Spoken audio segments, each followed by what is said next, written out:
Right, the next hand on our list ranks better than top pair, top kicker, and that is actually top pair plus an up and down straight draw.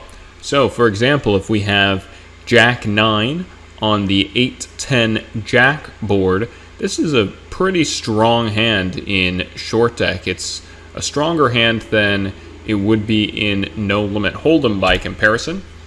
As you can see here, it's 11th on our total rank of hands. And this is a hand that we're going to play aggressively with 50 antes. As you can see, we have the bowl icon there. So, we're just going to bet this hand for value, and if we get raised, we're happy to commit our entire stack. But because we're not happy to commit our entire stack at 100 antes, this is one of the few stronger hands that actually plays a little bit better as a hand to pot control and perhaps check with, depending on the situation. So if you were closing the action on the flop with a hand like this, then you generally want to go ahead and bet for value. However, if you are, one of the first players to act post-flop, this would actually be a pretty good hand to have in your check call range, because in this game, we want to be leading out so often to protect the strength of our hand that our checking range is pretty weak in a lot of spots because we don't have those slow plays that we'd have in a game like No Limit Hold'em.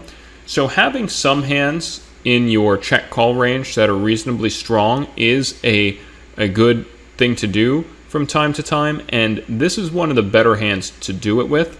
Top pair plus an up and down straight draw. The reason why it's one of the better hands to do it with is there are several reasons. One is players are going to bluff with hands that you absolutely dominate, such as 8-9 and 9-10, second and third pair with an up and down straight draw. Also, if it does go checked around, you're not that unhappy about that situation. There aren't too many turn cards that are going to completely kill your equity. So for those reasons, this is definitely a good hand to go ahead and check and pot control to put in your check pot control range. But again, even though it does have the chicken icon at 100 antes, we still are going to bet when check to. This is a strong hand, and it has an N for the all-in rating, which means we're not necessarily looking to get this hand all in on the flop. So after we check and our opponent bets, I would not advise check shoving or check raising here. This is a good hand to go ahead and play as a check call. And leave in those hands that you are dominating. And again, the reason why this hand is different than some other hands in this game is simply because there aren't too many turn cards that are going to kill our equity. Let's go ahead and take a look at the way that our hand stacks up just in terms of raw equity against some other hands that we'd see in this situation. So as we can see here, against a top pair and a gut shot, our equity is about 50-50, 47%, whereas in No Limit Hold'em, that kicker is really important, right? Whereas in this game, it's the fact that we have an up and down straight draw instead of just a gut shot with a Jack Queen is actually relatively more important. In No Limit Hold'em, that's added straight draw isn't going to matter very often. And what does matter is the strength of our kicker much more. As you can see here, if we're up against Ace-Queen, which is definitely a hand that would put in some serious action on this board, being double gutted with one of the straight draws to the nuts, we're about 50-50, whereas in No Limit Hold'em, in this situation, we'd have 65% equity. So those straight draws, do have more equity against us. What about when our opponent has overpairs, like pocket aces here, just an overpair with no additional draw? We are in pretty good shape in short deck, even though we are, behind on the flop. If there were no more cards to come, we do have an equity advantage. We have 57% equity with our top pair and up and down straight draw against the pocket aces. Whereas, of course, in No Limit Hold'em, you aren't in terrible shape here, but you're still behind the overpair of aces. And the third hand here, what about against a made straight? Well, our equity is not very good. It's only 28%, but that is significantly higher than it is in No Limit Hold'em, where it's only 17%.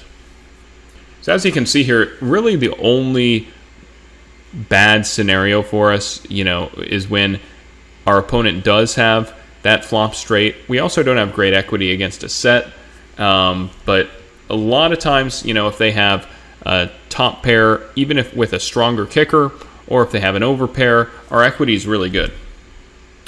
What about when we have that top pair in a gut shot? So when we got like the king-queen on the king-jack-9 board. Is this a strong hand on the flop in short deck?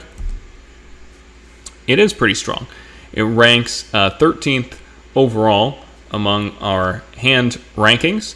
So at 50 antes, we would want to play this hand aggressively, and we'd be happy to go all in if somebody shoved. Of course, we're not looking for that, right? We're not thrilled when they shove, but we will go ahead and call it off and play for stacks. Whereas with 100 antes, this is another good situation to go ahead and pot control our hand. So if I had to sum up the good times when you do want to play for pot control with deeper stacks, it would be when you have a top pair plus a straight draw type of hand. And it's really for the same reason that we wanted to pot control our top pair plus an up and down straight draw. Our opponents are going to be bluffing here with bottom pair in a gut shot, or with the middle pair in a gut shot. So we're leaving in their hands that we're dominating, and we're getting them to put in money with those hands. And in addition, there aren't too many turn cards on this board that will kill our equity. Now, there are some top pair plus gut shots that we can have where we actually would want to stab to protect our equity. For example, if we had a hand like 9-10 on a 6-8-10 board, now all of a sudden our hand is a lot more vulnerable, because any jack, queen, king, or ace allows our opponents to catch up and have a higher pair. It's really when we have these high pair, top pair hands plus a gut shot that we really want to play more passively. And then, the X indicates that if we do take a stab on this flop and our opponent does shove all in, we're probably not going to be calling here. We're just not, our equity is just not as good against the range that's going all in a spot like this. It also indicates that, we don't want to go for a check raise here. Once we go for a check and our opponent bets, this is a very good hand to put in our check call range. So what's our equity against a made straight? Not very good. 16% equity. Pretty near about, nearing the lowest it can get in short deck, but it is still 7 points higher than in No Limit Hold'em. What about when our opponent has top pair, top kicker? As you can see in No Limit Hold'em, that is a very bad scenario for us. We only have 28% equity. Short deck, still a bad scenario, but not quite as bad. We have 40% equity. We're just more likely to hit two pair or a straight. When our opponent has top two pair, we have 39% equity.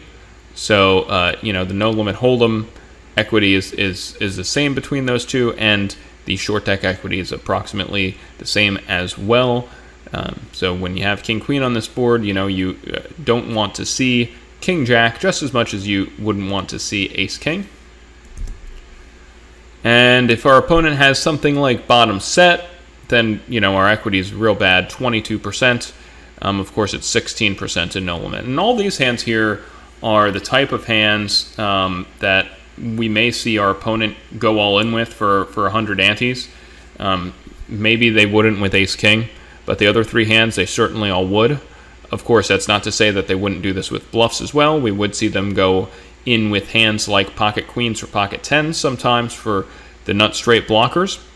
However, if you just take a look at these, value hands that they're going all in with, our equities are just not looking very good at all. and our opponents would not stack off for 100 antes with, or it's less likely they'd stack off for 100 antes with hands like Jack 10, Jack Queen, 9, 10, and 9 Queen. Those are the type of hands we want to keep in our opponent's range, and for that reason, when we do take a check call line, which elicits them to bluff with these type of hands, then we're in really good shape. Right, what about when we have middle pair and a flush draw? So we got the Queen Jack on Ace Jack 9 with 2 spades. We got 2 spades in our hand. This ranks very high. This is our 5th strongest of the possible flop scenarios.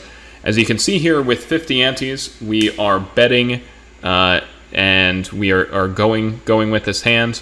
But with 100 antes, while we are happy to stack off with this hand, we're actually going to play this hand a little bit trappy. And the reason why is because this hand actually does a good job of picking off some bluffs.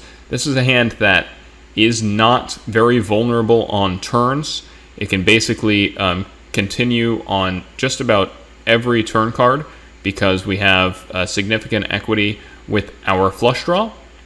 So this is another type of hand I would put into my kind of stronger hands that I may want to go for a check call with. And the cool thing about this hand is if it is multi-way, so if you check and somebody bets and somebody else calls, you could choose to semi-bluff all in with this type of hand and try to elicit a fold from a hand like Ace-King on this type of board.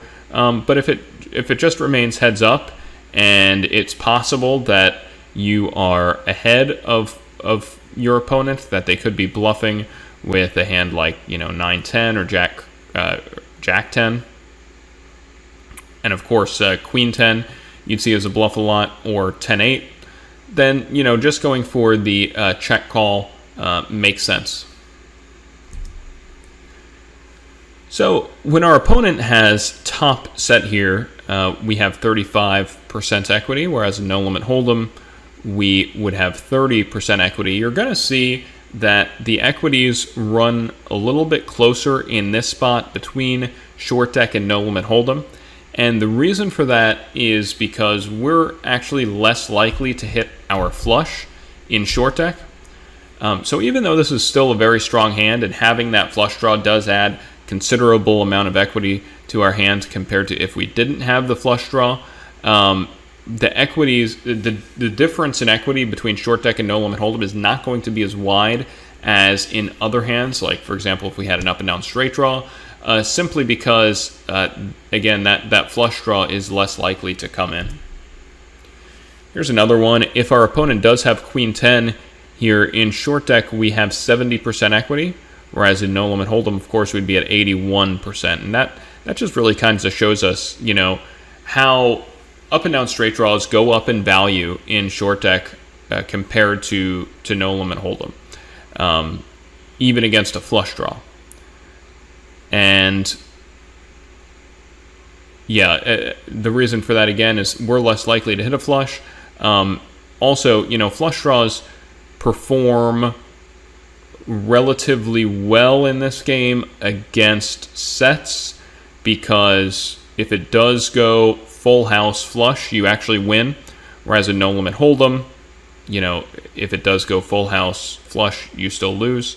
And up and down straight draws, just have very, very good equity in short deck in general. What about when our opponent does have that pesky Ace-King? As you can see, our equity in short deck is just about the same as in no limit hold'em. It's about a coin flip in both situations. So if you know that your opponent is stabbing with a hand like Ace-King on this board, and that they might fold hands like that, or Ace-Queen, then this would actually be a good hand to mix up into our check shove range. So really the chicken icon just kind of, it means that this is a hand that while it is strong, it is okay to take a passive line, it is okay to take a check calling line, but I can certainly see situations where we'd want to check shove this hand as well. Fewer situations where I'd want to go ahead and lead out with this hand, although there are situations like that. But again, the chicken or the bull icon they are relative. So relative to the other strong hands that we have in our range, we want to be playing this one more it is okay to play this one more pot control-y, more passively, and check first in, or check, with players still left to act behind, kind of as a trap. What about when our opponent has two pair? Well, we got about 50% equity, 47% here in short deck. In No Limit Hold'em, we would have less, but again, not a ton less, just because these flush draws are relatively less likely to hit in short deck than in No Limit Hold'em. But even though they're less likely to hit, when they do hit, they are more valuable. All right, so what about middle pair plus an open-ended straight draw? So for example, we got Jack 10 on 9, 10, Queen. This ranks about 14th among all of our hands, and the reason for that is because, whenever you do have middle pair plus an up and down straight draw, of course it's possible that your opponent already has a made straight, and that's something you really need to worry about in situations like this. You also don't have great equity against a set which could fill up and make a full house. So with both 50 and 100 antes, this would be a hand to, if you're in early position, to go ahead and play pretty passively. There's no reason to lead out with this hand in early position. However, if you're in late position and it's checked to you, this is actually a hand that you may want to stab with. So, take the chicken icons with a grain of salt in those situations. This is a decent bluff candidate to try to get your opponents off of just hands that have some equity going into future streets, or if they could have a hand like Ace Queen in their range that they might fold to a bet, this would be a good hand to go ahead and do it. However, I actually prefer that play with a hand like 9 Jack that is less likely to win at showdown. Jack 10 is a fine hand to just check or check back on a board like this, because most turn cards are going to be pretty safe for you. In fact, a lot of the turn cards are that don't give you a straight are going to be lower than the board. The 6s and the 7s, of course. The only one that's higher than the board that doesn't give you a straight, of course, is the ace. Now, if we do have 50 antes and we're thinking about, facing an all-in here, let's say that the pot was limped 3 ways and a player open shoves all in on this board. We're in kind of a neutral spot here. We're not loving this situation. We're not hating it. It's really going to be very opponent dependent and situation dependent whether or not we should go with our hand here. However, if this happens with 100 antes, so for example, let's say that it goes 4 ways to the flop, it goes check, check, and now action's on us, and we go ahead and choose to stab here as a bluff, and then one of the players who had checked shoves, or the button behind us shoves. In this situation, we're going to go ahead and let our hand go. We're just not going to have enough equity against the range of hands that they're shoving for 100 antes to justify a call here. Let's go ahead and take a look at those equities. So when our opponent has pocket kings here, which is an overpair plus a gut shot, we do still have 41% equity, which is decent. It's 11% more than we would in the same situation as No Limit Hold'em, even though he is blocking 2 of our outs to a straight. We also have 40% equity against top 2 pair. So again, we're still behind, but not terrible equity against a pretty strong hand in top 2 pair. When our opponent begins to have hands like sets, though, our equity gets significantly worse. As you can see, only 31%. and that's because of the probability of our opponent filling up. As you can see, this is much closer.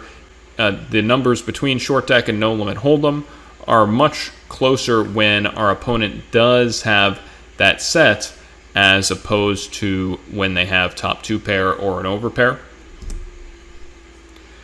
And what about when our opponent has that tricky top pair with the up and down straight draw? Remember, that's the type of hand that, we just went over earlier, that our opponent might want to be playing a little trappy and check calling against us with. How good is our equity in a spot like that? Well, we're about a 2-to-1 dog. So our equity is not terrible, but also not great. Whereas in no limit hold'em, we'd be a 3-to-1 dog. All right, what about middle pair and a gut shot? We went over top pair and a gut shot. Now it's time to do middle pair and a gut shot. So, we got the Jack 10 on the King Jack 9. This ranks 21st among all of our hands, and as you can see, at 50 antes, we are going to play this hand relatively passively, and we're not going to be comfortable putting in all our chips in this situation. The reason why is because we're just going to see hands like top pair and a gut shot far too often where our equity is just not very good. And at 100 antes, we are also playing this hand passively, not committing all of our chips. Again, like the last hand, this is a good hand, a decent hand with which to bluff when check 2 multi-way. It can elicit folds from hands that are better, such as Ace-Jack, certainly, and Ace-King. If your opponent's, if your opponent's on the button, it can elicit folds from weak kings, such as King 8, King 7, King 6. So it is a good hand to stab with in certain spots. However, our general strategy in most situations is going to be to play this hand passively, especially when you have middle pair plus a gut shot on a high board like this. If you had middle pair plus a gut shot on a lower board, for example, if you were on the button and you had, let's say you had 8-7, and the board is 6-8-10, and 2 players checked you, now all of a sudden it actually is more compelling for you to bet right away, for several reasons. One of the reasons is that board is more favorable for the button's range, but more importantly, when talking about our hand's equity, it's just significantly more likely that a high card will come on the turn and or river, and our opponents will make pairs with their overcards that they were just check folding on future streets. Whereas in this situation, the only high card that can come that doesn't improve our hand and that could improve somebody else who doesn't presently have a pair is an ace. So let's go ahead and look. When we have that Jack 10 against King Queen, we have 32% equity. We're about a 2-to-1 dog. So, again, the classic situation of, when they, let's say they're going for the check call with the King Queen, hoping that we'll stab with a hand like this. In No Limit Hold'em, we have 22% equity only in this spot, so it is notable that our equity is 10% higher. When our opponent has King 10, which is a likely hand that we're going to see in this scenario as well when facing action, look at this. Our equity is only 26%, and that's because they are sharing our straight draw.